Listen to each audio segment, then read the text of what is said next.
Hi, my name's Ian LaRue. I'm Product Manager for LILIN UK. We're here at ISE 2020 and we're showcasing Aida, our new AI engine.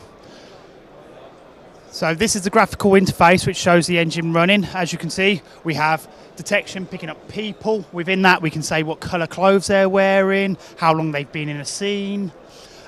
We also are focusing on traffic management, so in the camera below, this is identifying whether the vehicle's a car, a truck or a van.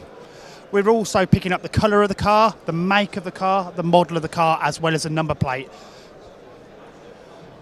Again, another scene in London showing the same sort of things. So this is our own engine, so we can develop this to actually cater for a customer need. So for instance, if you decided you wanted to use it in a production line, we could teach the engine to notice a part, and as the parts are coming through the production line, if there's any changes in that part, it will flag an alert, and then you can use the API and integrate it into your software. So, thank you, and if you want any more information, please visit us at meritlilin.com.